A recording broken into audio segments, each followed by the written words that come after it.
The transfer portal is huge, but this is still the foundation of any great college football program. It's National Signing Day right here at the Voice of College Football. Appreciate you stopping by here on the Miami channel. So we talk Canes for the next 60 with you. Please leave those comments and questions there in the chat. Of course, this is the guy that makes it work for us. Cam Underwood, State of the U. Cam and I getting together every week as we have for years and years and years and years and years and years. There you see show number 405.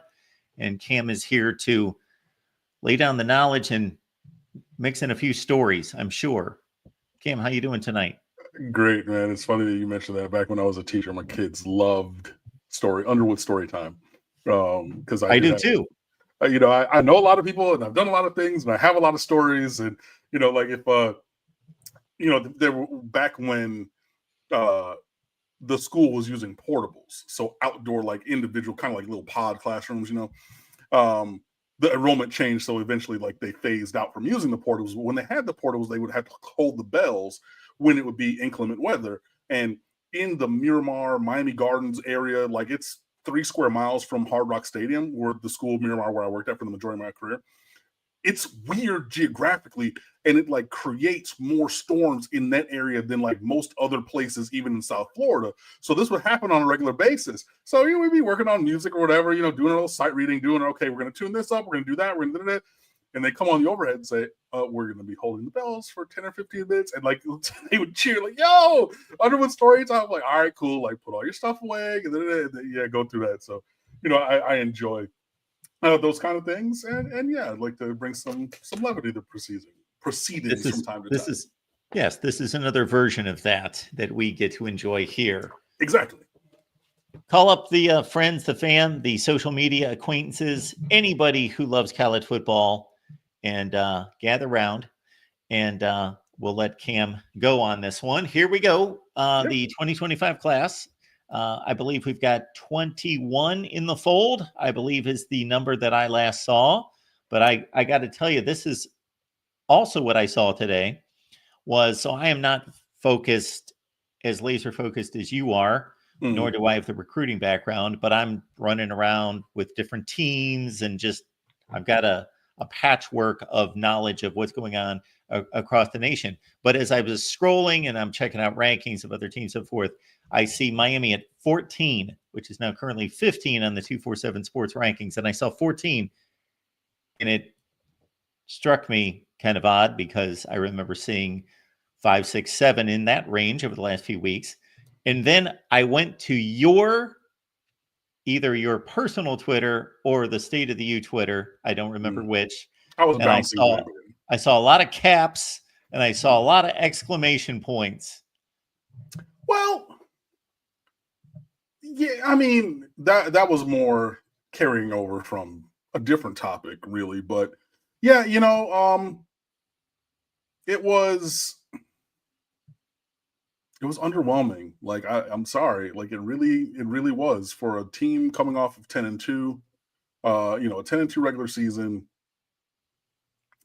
It's underwhelming, and I consume the content of other creators. D-Money on their podcast from his website today made an interesting point. I'm not sure that I agree with it. I've been digesting it since he said it, but he says basically this class reflects last year's on-field results, and next year's class will reflect this year's on-field results. I know that there were spring official, like they debuted spring officials, or it was a second year, so like you could take officials in like April, May, and June, or whatever, the spring months and things like that.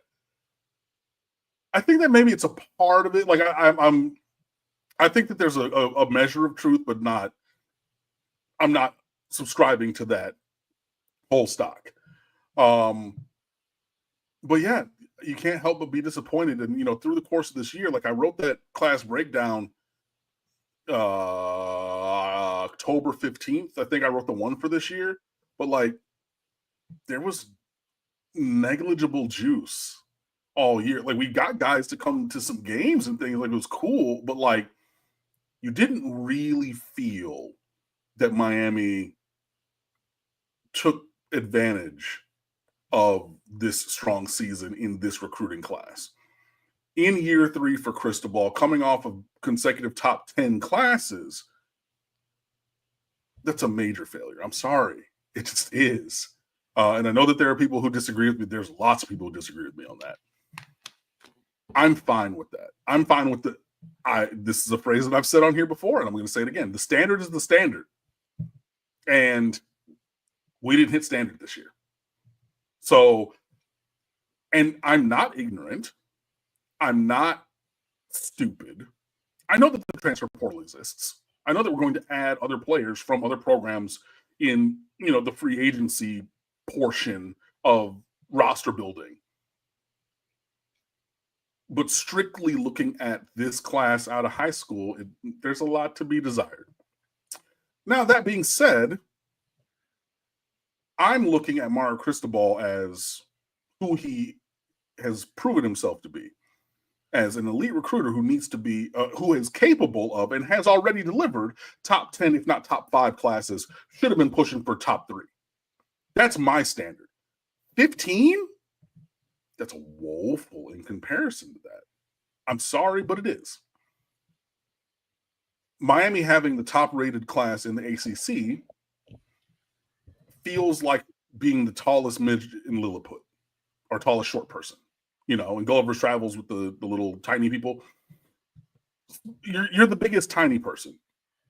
Look, we do have a lot of blue chips in this class. We do have, I'm not going to sit here and say that it's entirely trash.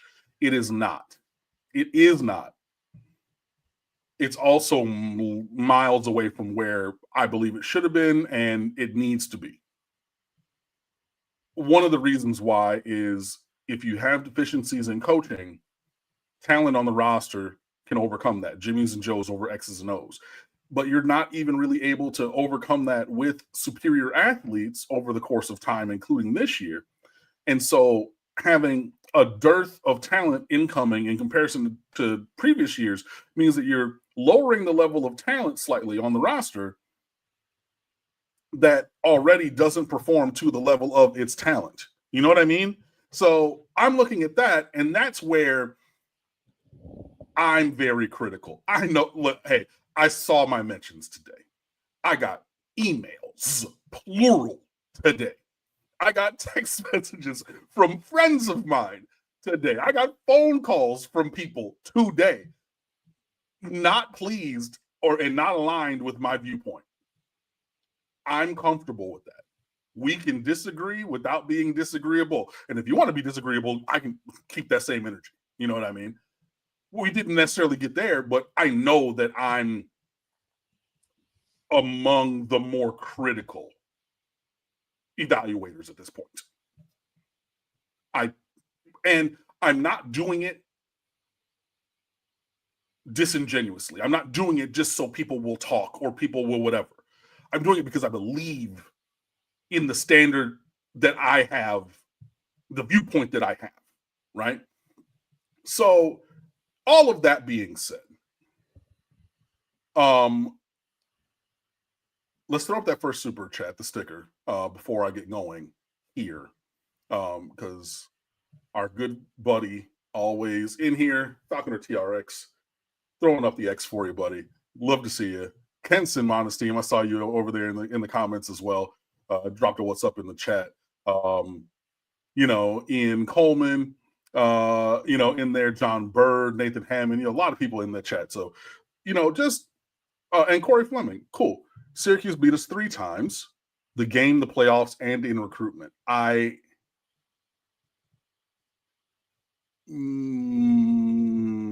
partially agree. We'll get there. I partially agree with that.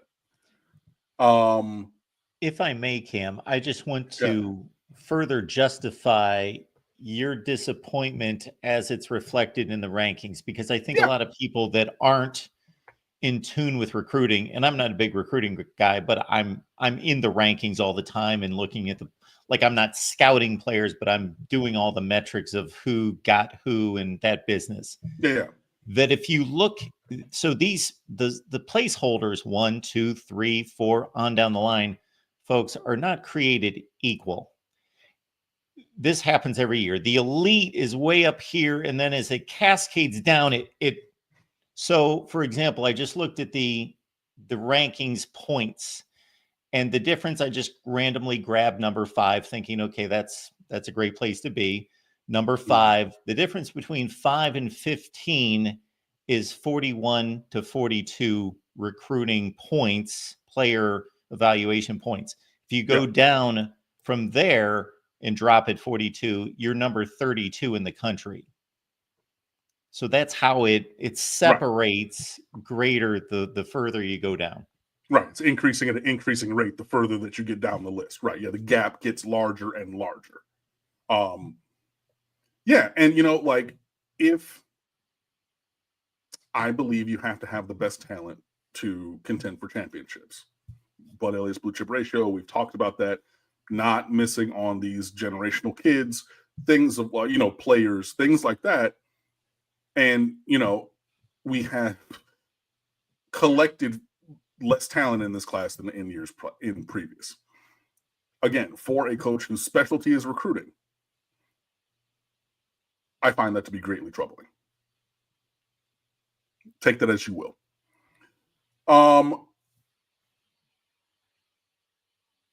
There are things to like in this class. So if we start at the top, first of all, you should be going to stateoftheu.com. I have written a notebook for all 21 players. I did not miss any this year, even with a little bit of an off the radar addition this year in Kellen Wiley, the linebacker from Steffner Armwood. I know that we were recruiting him and everything, but, I know Texas was involved. I know Florida. I know Alabama. We're all pushing for him, and I was not confident he was going to pick Miami today, and he did. And I even got that notebook knocked out and posted. Also, to one of the comments from earlier, there was an issue at American Heritage today that precluded Malachi Toney from signing earlier in the day. He did sign with Miami today. And so everybody who was dragging his name through the mud, who was calling him Cormani McClain and whatever other player who was on some shenanigans, be as loud with the apology as you were with the disrespect. All I saw the report that he might not sign today, talked to some people. There were a couple things going on behind the scenes. And then later in the afternoon, boom, he signed, confirmed from the University of Miami, because legally they cannot mention a player by name until they have signed with the school in whatever form or paperwork that is. So all 20 players who were committed, plus Kellen Wiley to make 21, are signed fully through. So there's that. If you start at the top, blue chip talent that can play anywhere. Hayden Lowe, Oaks Christian, Westlake Village, California, same school that produced Kayvon Thibodeau, who went to Oregon and was a top 5 pick. The coach at Oaks Christian has routinely said Hayden Lowe is as good an athlete, if not better, than Kayvon Thibodeau, who was a top 5 or top 10 player in the country. This is a player who should be a 5-star. Now, he had a couple injury issues as a sophomore and a junior, but he's a monster off the edge. Was committed to USC, flipped to Miami. Miami was a runner-up to USC for his initial commitment. He flipped recently and has signed. That's a huge get. So as hype as everybody was about Marquise Lightfoot last year, if you looked into the younger film from like Elias Rudolph, who was dominant for 3 years at Cincinnati Taft before he hurt his shoulder and missed the majority of his senior year, everybody's like, oh my God, these long, lean edge rushers coming off the edge. This is probably the best of the crew from these last 2 years. And I know that that's saying something. That's the kind of talent with Hayden Lowe. So you should be expecting all-conference, all-American, first-round draft pick, top 15 path, right? So if we've used the analogy, and I stick with it, that Francis Mawanoa is like, the next iteration of Penei Sewell from when Mario Cristobal and company were at Oregon, Hayden Lowe is the next iteration of Kayvon Thibodeau. That's the kind of player we're talking about here. And I believe he's underranked at number 44 in the country composite. This is a 5-star player.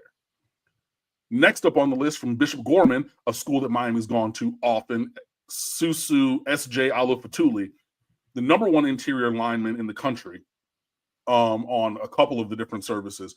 This is a kid who's nasty. This is a kid who can come in and play day one. I've seen a lot of people projecting him at center. So with Zach Carpenter leaving, saying that he's going to step into the starting lineup. But hold on, I have to pull this up.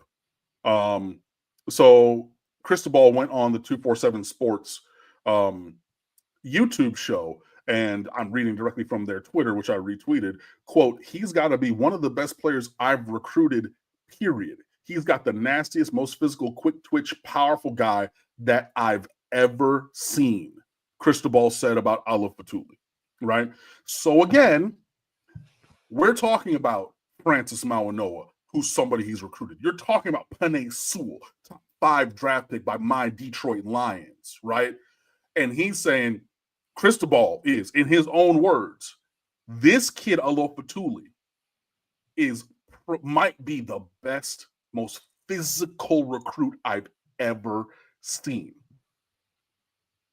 That's the kind of talent we're adding in this class. There needs to be more of it, but this is still a good start. Gerard Pringle, home run hitter, running back, 10-5 in the 100, explosive player. I hate to reference the Lions, but Cristobal did it. He said after bringing in some bigger bodies over the course of the last couple of years, he wanted a Jahmyr Gibbs-like slashing home run hitter, which is what the Lions did because they got a couple big guys and then went, hey, I know that you're going to get tired of it, just like I get tired of a friend of mine always bringing up the same players and same teams. Coach said it. I didn't say it. Coach said it. But this is a game breaker. And he even gave shout out to the running backs coach, Matt Merritt, because Miami was not even recruiting Gerard Pringle at all until Matthew Merritt came here. And he was like, what are you doing? This is the guy. Look up the highlights. They're all included in the notebooks. Elite player. Brock Schott from Leo, Indiana. This is a kid who can be a superstar at tight end or edge rusher. First team All-State, like 50 or 60 something sacks in his career. Bunch of play. I mean, he makes plays. Doesn't matter, offense or defense. This is an elite player. I think he's going to probably stick on offense, which makes sense, with Elijah Royal moving forward to the NFL and whatnot. But this is an elite player.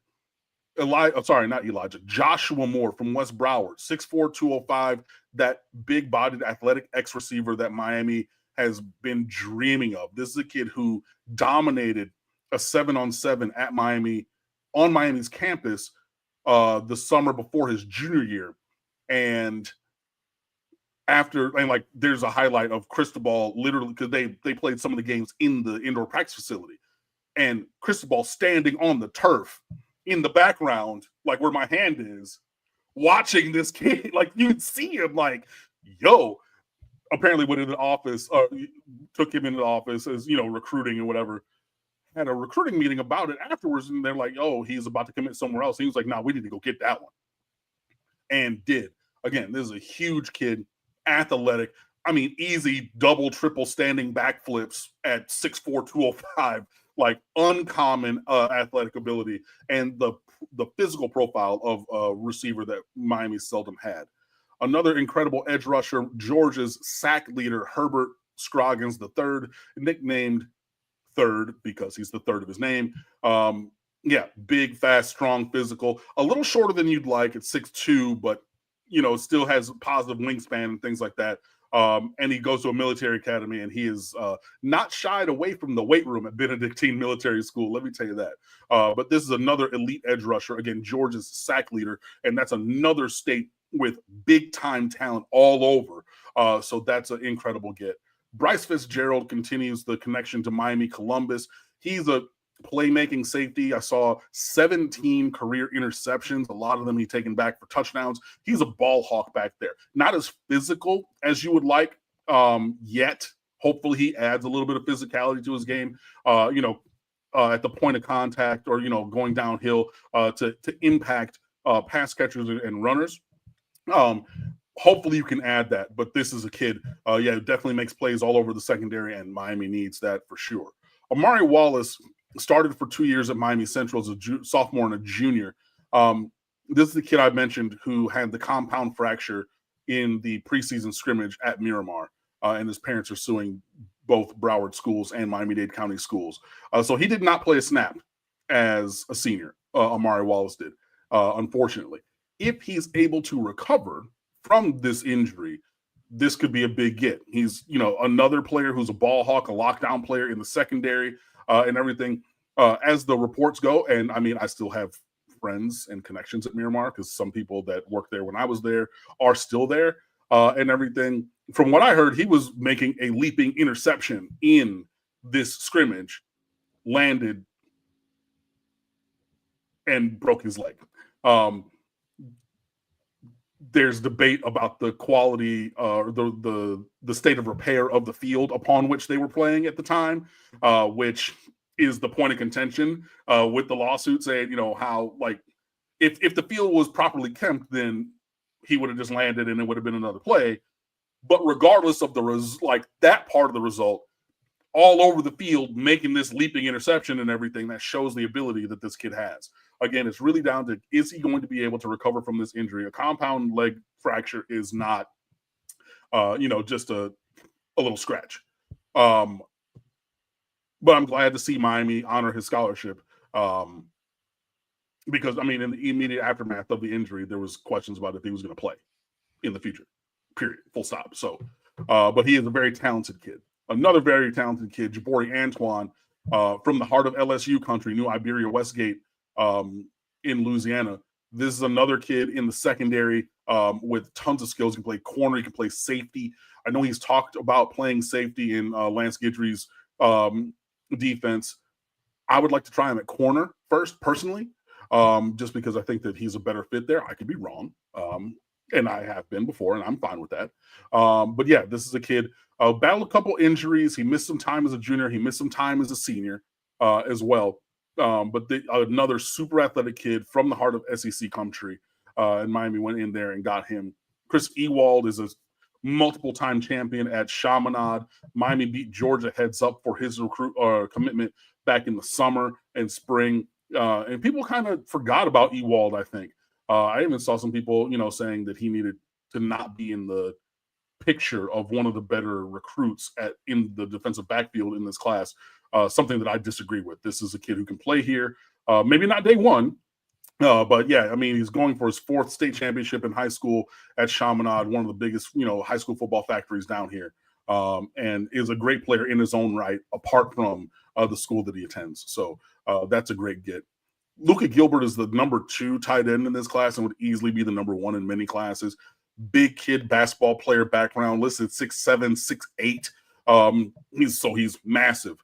Height-wise, 233 on a 6'8" frame is a little thin. Crazy to say. So he could definitely get up in the 245, 255 range and still maintain the majority of his athleticism. But going up into Ohio and beating Ohio State and a lot of other big teams for Gilbert is a good get. So, and then you pair him, he's a good get for tight end by himself. You add him with Brock Schott, that's a great get. The one addition today was Kellen Wiley, the linebacker from Sefner Armwood, 6'5", 6'4", 225. This kid is woefully underrated. He was at a smaller school as a freshman and a sophomore, transferred to Armwood as a junior, immediately had 82 tackles for a team that made a deep run in the playoffs, I think state quarterfinals or something like that. And then his senior film was even a step above that. And he has the prototypical height build combo. Everybody was talking about Darius Hayes last year, the 4-star linebacker the Miami signed. This kid is that same physical profile and might be a better athlete. This is a huge, huge get. You had Texas involved, you had Florida involved, you had Alabama involved all the way to the end for this kid. And if you think, okay, well, the kind of linebackers that they're recruiting and playing, that the fact that they're chasing after this kid speaks to the quality. So if you didn't believe the evaluation on its own, then comparatively you have to. Huge get, great get, especially in the light of losing Derek Nix. Oh, sorry, not Derek. Whatever, the Nix kid to Oregon. Yeah, that's a peer level replacement, and potentially because you go from a 5'10", 5'11" linebacker to one who's 6'4" with the same, if not better, athleticism. That might even be an upgrade, to be perfectly honest. Malachi Tony, like I said, he did sign the superstar youngster from American Heritage. He broke out with a 100-yard, 110-yard, 2-touchdown game, his first game as a freshman on national television. Reclassified up to the 25 class and signs with Miami. He was committed to Miami, decommitted for a bit, kind of kicked the tires on Alabama and a couple other teams and decided to stick home. This is a good get. This is a kid who's going to challenge for playing time next year, so look out. The quarterback of the future, Luke Nickel, Alfreda Milton. This is a kid who we're in the underranked section now, woefully. I think Malachi Tony, very underranked. I think Luke Nickel, very underrated. This is a kid, 26-2 as a high school starter in the state semifinals, I believe, this week against the number 1 seed in the state of Georgia. But he went through the top 3 seeds last year on the way to Milton State Championship. This is a kid who can sling it, man. 3,000 yards, 36 touchdowns, and 6 interceptions, I want to say, as a senior to this point. Yeah, he's a baller, straight up. So I love this evaluation. I love this take. I don't know that he's going to be able to play day one here, but this is the kind of talent we should have at quarterback. I know people are saying we should get more 5 stars or higher rated players at quarterback. I'm with you, and I agree with that.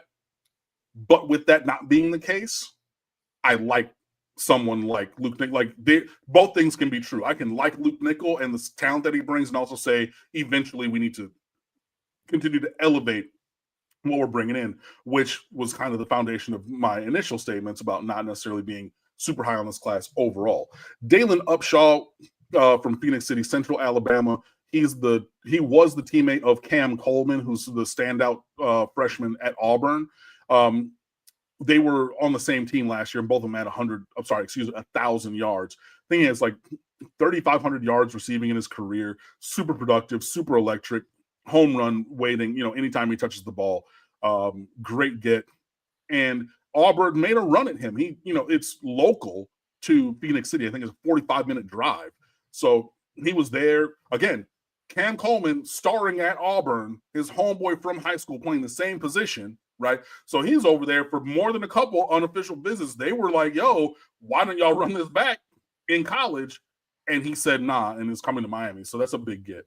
Max Buchanan, this is his buddy from Central Florida, Sanford Seminole, who famously took a sponsored official visit down the Brightline train from Orlando to South Florida as one of his NIL things. I don't know if y'all remember that, but big, tough, physical. He plays tackle in high school, but he's going to probably play inside in college, kick him inside to guard. But this is a blue-chip lineman that is the kind that you need. Dante Simpson, another player from Chaminade, has a side, he's a defensive tackle, 6'3", 281. This is a kid who will probably take a couple of years to develop, but if he has the same path as Amon Moten as a redshirt sophomore, third year in, pushing to start, and Moten started a couple games this year, is in line to start next year. That would definitely be a win for Miami.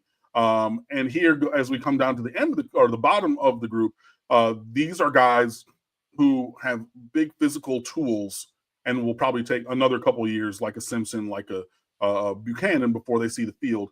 You have 2 offensive tackles, both of them in the 6'6", 6'7", 300 to 335 range. Jaden Wilkerson from Orlando Edgewater and Demetrius Campbell from Orlando Christian Prep. Both big bodies plus wingspans. Diamond in the rough kind of thing. They're a work in progress. We're not bringing them in like Francis Mauano and saying, hey, you're going to start day one, set it and forget it. These are not those guys, but they do have great physical tools and potential for the future. Also, Micah Newton from Newberry, a bit of a tweener at 6'2", 255. Probably want to pack some weight on him and move him inside to tackle as opposed to edge, because he doesn't necessarily have that same positive wingspan as other players like third Scroggins, who at the same height has a longer wingspan. Which matters because when you have large tackles, you want to have the reach to be able to do the handwork and get their hands off you so they're not all, on your jersey and things like that as they're trying to block you. But this is another guy probably going to take a year or two to reshape his body before hitting the field. But and he played both outside and inside in high school, so there's potential that he could do a little bit of that in college. But I would prefer to move him inside full time. But yeah, another good get to add depth to the defensive line room, and I believe that's all 21. I think so.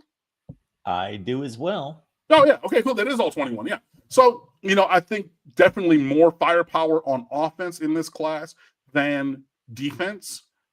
But when you're led by Hayden Lowe, who I believe should be a 5-star at the top of the class, you can't really be mad at that.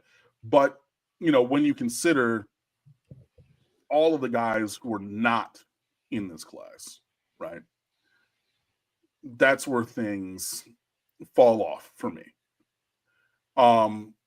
Everybody in America was trying to flip Dallas Wilson from Tampa Bay Tech, 5-star wide receiver.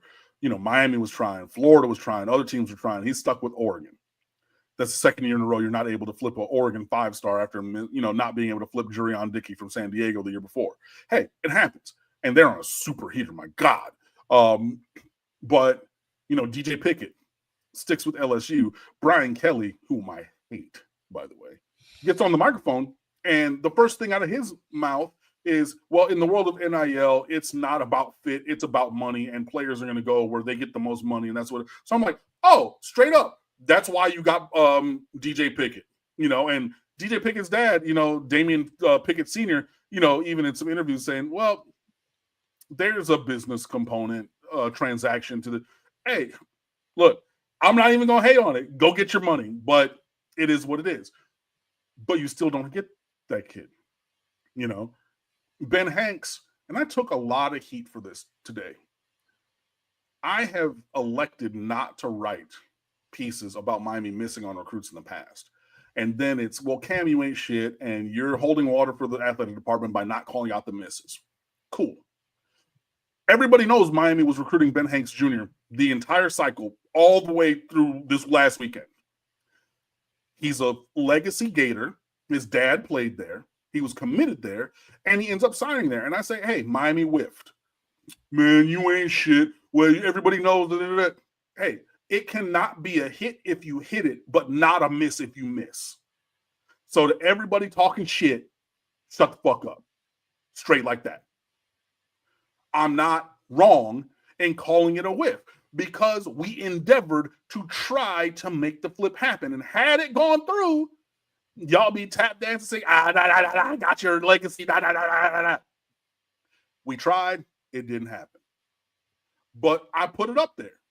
And it matters because this is a guy who's an All-American who would probably challenge for starting time next year at cornerback. DJ Pickett, not in this class either. Jarquez Carter from Newberry, teammates of Micah Newton. He's announcing his final commitment tomorrow, currently committed to Ohio State. Is Miami able to pull off another flip from them? I don't know. Tried it with TJ Alford. There was a lot of chatter, even in the minutes leading up to his commitment, that was the annual Mario Cristobal flip away from Ohio State. Nope. He's going up there to Columbus. Okay. But again, that player is not on your roster. So when you're looking at the top guys, especially positions of need, especially from the state of Florida, Ben Hanks, regardless of legacy, you tried and whiffed. DJ Pickett, apparently you didn't want to pay the price of the brick because LSU moved more bricks to get the money to make the transact the transaction. Cool, right? Verno Brown the third, and he's a Florida legacy also. Miami cut bait on that earlier, but kicked the tires on it. Dallas Wilson. I've named 6 dudes from the state of Florida, top end blue chips, who Miami missed out on in this class. That matters. It just simply does. So, I think that this is a fine class. It's not where I think it needs to be. If you would have gotten one of Hanks or Pickett, or 3 of Hanks, Pickett, Dallas Wilson, TJ Alford, and Jarquez Carter, you get 3 of those 5, the entire vibes of this class changed to me. And even if you want to say, well, we got 1 out of the 6, if you add Kellen Wiley in there, cool. I would have needed 3 or 4 out of those 6. But the misses matter as well. So, if back in my teaching days, I might give this class a B, might let you talk me into a B plus. If you're like, well, if you put the B plus in there and it would look better on my interim report for my mom, and I might give it that, but not fully where I believe it needs to be.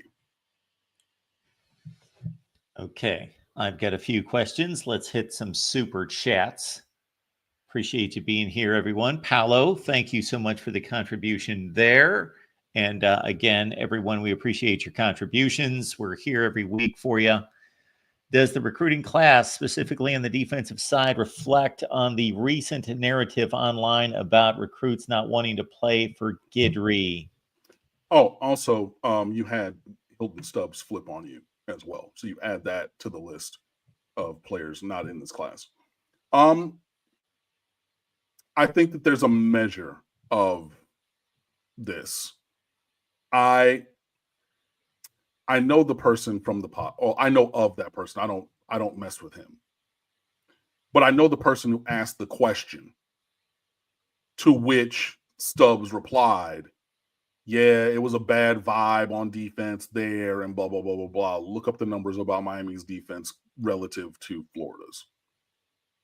Just all I'm going to say is that. But that was a leading question. And the player let himself be led into that statement on a podcast with Florida people taking a very Florida slanted view of things. I don't even begrudge him that. I think in some measure, now you can debate amongst yourselves if it's whole or part. I believe it's fractional. But in some measure, I believe that the lack of consistent dominance from the Miami defense this year did have an impact in the inability to close on some of these players moving towards signing day.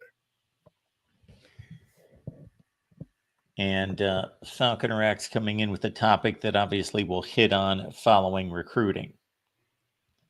They put Bama ahead of the U. Shocking. Okay, we'll get there, Falconer X. Okay. You made a statement, Cam,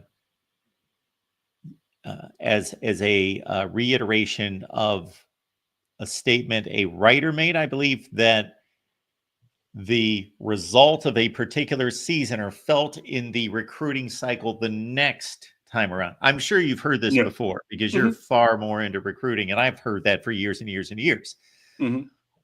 Which makes sense about building the relationships and showing, hey, look at what we're doing, and then throughout that off season. But if we're talking about a lot of guys that are undecided, you would think that the current season would have a great impact on being able to get that positive decision. And that's where I depart from agreeing fully with that statement. I think there's a measure. Like, again, life is gray. It's not black and white. You know what I mean? There's very few absolutes. So I see there's some of that, but also to your point, like, yeah, there were guys that you're battling for. There are guys who have flipped commitments. There are people who have made multiple or single final decisions and things. Like, that's why I see, like, there's a little bit of that, but like, also you had all the momentum in the world coming off of 5-7, had a number 8 class in America. You go 7-5 last year, have the number 4 class in America. You bring in the best quarterback in college football. I've been saying it all offseason. Dominant, right? And I think that change, bringing in Cam Ward, shifted the paradigm in great measure, actually, now that I think about it, because Miami went all in on this year. You know, even if you look at, Florida State, right? They started acquiring the talent 2 years ago right, or 3 years ago, right? So they had 1 year, and then they had that second. So they had 1 year in 22. They had that second year with the majority of those people and a couple actual additional players in 23. But they really were like, okay, cool. We're going to look a little bit further down the road. Once Cam Ward signed up, Miami was like chips to the center. This is the year. And you should be able to sell that on the recruiting trail. Like, we've gotten a player that accelerates our process by at least a year, but you can bring in other guys with that. So I don't necessarily fully agree with on-field results only impact 2 years down the line. I think that there's some and some measure of that, but also not. And it's a gray area kind of thing. So but every player is different, every recruitment is different, but just in general, it also, if you're passing the buck down the road from a season where you're like, hey, the expectations were sky high for Miami, at least internally, and I wrote it. I said 11-1. I said it on here before the year. That needs to be it. 11-1 and going to Charlotte. That's the floor. Now, unfortunately, the performance didn't meet that. But if those are your expectations, you're like, hey, we moved up our timeline by a year, if not two. So we're in this championship competition window. So we need to be recruiting at that level. But now you're saying to me, moving that timeline up for performance then had a negative impact on recruiting? That dog don't hunt. That dog don't hunt. At least not completely. So I don't know. It is a complex topic, but I'm not fully aligned with that. And then if I'm reading the recruiting rankings correctly and how it came to be that Miami would fall from roughly 5 to 15, it wasn't that players were decommitting from Miami, excluding one significant player, correct? Two. It was Nix to Oregon, Stubbs to Florida. Okay. But it was more about there being an expectation, not that the recruiting rankings reflect expectations or flips. It's just flat out who is committed, but there being an optimism from you and others that there would be additional players added to the commitment list. And so what happened was they lost two and other schools added and surpassed them. They didn't so much fall as they got passed. A little bit of both. Yeah. All right. Anything else on the 2025 class at this point? Is it pretty well wrapped up? Pretty well wrapped up. I mean, we're going to just be moving on to the portal from here. I would be very shocked and surprised if Jarquez Carter comes to Miami or we add another high schooler, unless it's a 5-star that fell off of, the moon or something. Like, I think that we're going to lock that up and turn everything to the portal. For me, if everything is turning to 26 and the expectation. So now this is the other part of what D-Money espoused by saying the on-field result this year is going to have the impact next year. If the floor for Miami Hurricanes recruiting has been number 8 previously under Mario Cristobal, which is what it was, right?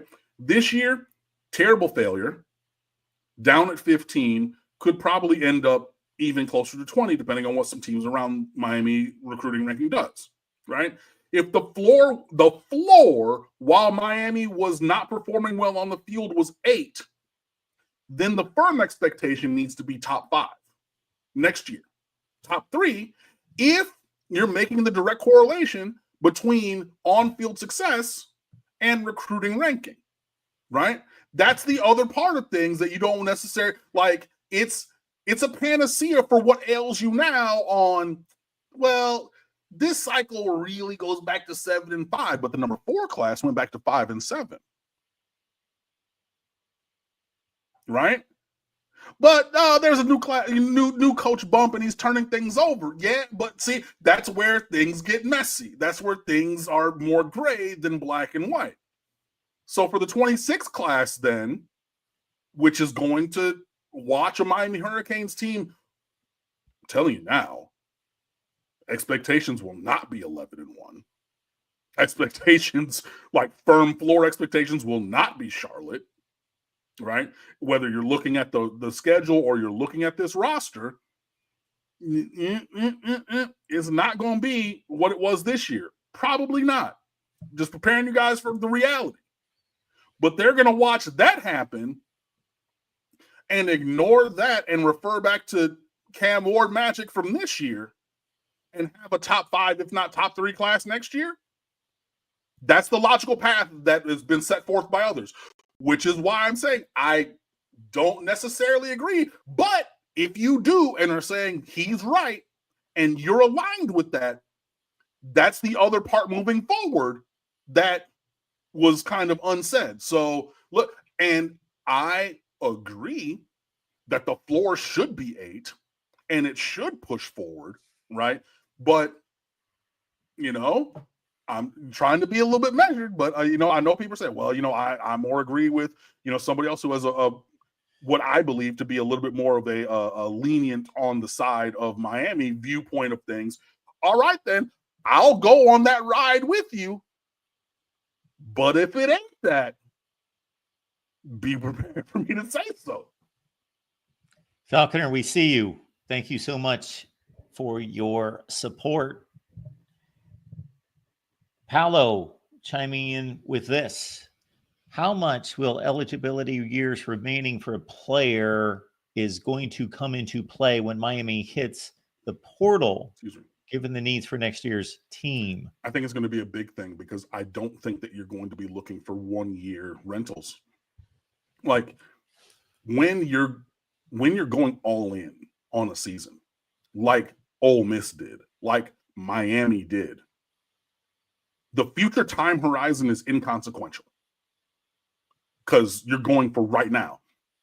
Last time I'm going to bring up the Detroit Lions, but it's tangential. Remember when we traded Matt Stafford to the Rams for all those draft picks, right? Rams said, fuck them draft picks. We're trying to win right now. Period. Whatever happens in the future, or whoever we don't draft, that don't matter because we need the players right now to go win. Miami, Ole Miss, other teams did that in this college football season. And rightfully so, especially when you get the best quarterback in college football to transfer in.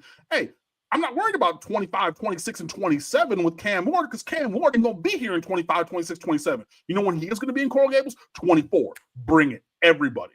Whether they're here for a year or 4, I don't care, but I need the best guys for right now. Absent that win right now championship mentality, then the time horizon can increase. And I believe it should along the lines of the question. So I think that unless you get, game changers, right? Mish Powell's, Cam Ward's, right? I know that he regressed a little bit this year, but Kiko Mawanoa, right? Unless you're getting a guy, middle linebacker, set it and forget it, captain of your defense, the best quarterback in college football, if you're not getting those kind of guys with only 1 year left, then looking at having them here for maybe 2 or more years is a part of consideration. And all things being equal, having extra years of eligibility could be the benefit. So I think there's going to be pretty foundational to the decision-making in the portal, honestly. Appreciate you being here at the Voice of College Football. It's our Miami edition, of course, our longest running show here at the Voice of College Football. Not even close. Cam's here with us every week, and we appreciate his friendship and his insight and everything that he delivers. Disputed National Champions. I'm not going to give you a long review of this, but it's a good book. You'll love it. It's for college football junkies. You can get it on Amazon. Disputed National Champions. Okay. The college football playoff rankings came up on Tuesday night. Miami at 12, Alabama at 11. That's the key talking point. People that don't understand necessarily the system will look at it and say the top 12 make it. Miami should be okay. But obviously, the deal is that there is a Big 12 championship game between 15 and 16. One of those teams will supplant somebody in the top 12. And then everything else will pretty much stay the same in that Clemson will either supplant SMU or join SMU. So either both will make it or one of the two will make it. And Boise State will either continue on and win the conference championship and stay in the top 12 or be supplanted by another group of 5, namely UNLV. So it doesn't add up well for Miami at number 12. I'm not going to talk about this. This is bullshit entirely. There's the committee is giving Alabama a Nick Saban Lifetime Achievement Award place. They lost 3 games. They're the ones who create the rankings and then reference those rankings to support. They're reverse engineering and they're ignoring things, right? Mm-hmm.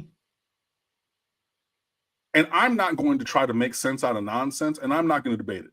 It's complete bullshit, plain and simple.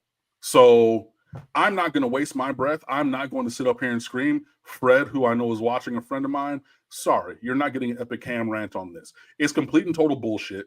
They screwed Miami. They were always going to screw Miami. And this is why I've been saying on here, and I wrote it on the website, after losing to Georgia Tech, I said Miami was playing single elimination playoff football, as in another loss, and they're going to do what they did.